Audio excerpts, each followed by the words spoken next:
സുരേന്ദ്രൻ മാധ്യമങ്ങളെ കാണുന്നു തത്സമയം. പറയല്ലോ, ഞങ്ങൾ സമുദായ നേതാക്കളുടെ ഒന്നും തിണ്ണനിറങ്ങാൻ പോവാറില്ലെന്ന്. തലയിൽ മുണ്ടിട്ട് സുകുമാരൻ നായരെയും വെള്ളാപ്പള്ളി നടേശനെയും കാണാൻ വി ഡി സതീശന് മടിയൊന്നുമില്ല. പക്ഷേ അദ്ദേഹം എപ്പോഴും പറഞ്ഞുകൊണ്ടിരിക്കുന്നത് ഞങ്ങൾ സമുദായ നേതാക്കളുടെ തിണ്ണനിറങ്ങാൻ പോകുന്നവരല്ല എന്നാണ്. പാണക്കാട് തങ്ങളെ മാത്രം കണ്ട് തൃപ്തിപ്പെടുത്തിയാൽ മതി എന്നുള്ള നിലയിലേക്ക് കോൺഗ്രസിനെ കൊണ്ടെത്തിച്ചത് ഈ വോട്ട് ബാങ്ക് രാഷ്ട്രീയത്തെ ഭയന്നുകൊണ്ടല്ലേ? ഇതുവരെ സതീശൻ PFIയുമായുള്ള ബന്ധം നിഷേധിക്കാൻ തയ്യാറായിട്ടില്ല. തൃക്കാക്കരയിലും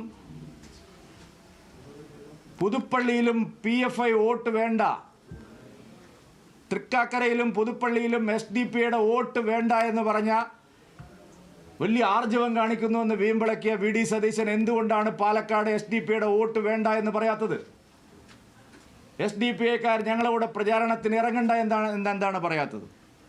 SDPയുടെ നോട്ടീസും കൊണ്ട് വീടുകൾ കയറാൻ നാണമില്ലേ സതീശ? നിരോധിത ഭീകരവാദ സംഘടനയുടെ രാഷ്ട്രീയ പാർട്ടിയുടെ നോട്ടീസും കൊണ്ട് തലയിൽ വെച്ച് തെരഞ്ഞെടുപ്പ് പ്രചാരണം നടത്താൻ വി ഡി സതീശന് നാണമില്ലേ? അപ്പോൾ തെരഞ്ഞെടുപ്പിൽ ജയിക്കാൻ വിനാശകരമായ കൂട്ടുകെട്ടുണ്ടാക്കുകയാണ് വി ഡി സതീശനും UDFും. അതിനോട് മത്സരിക്കുകയാണ് LDF.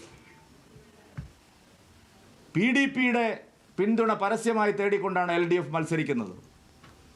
അപ്പോൾ ഇവിടെ 77% ഒരു വിലയും ഇല്ലെന്നാണോ?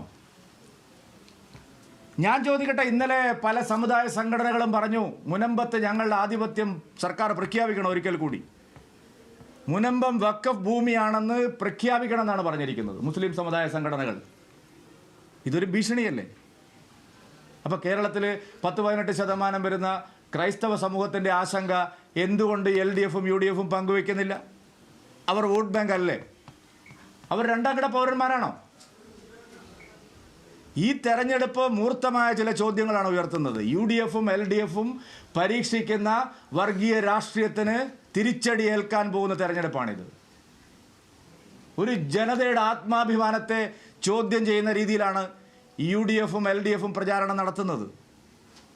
ശക്തമായ തിരിച്ചടി LDFിനും UDFിനും ഈ ഉപതെരഞ്ഞെടുപ്പ് നൽകും.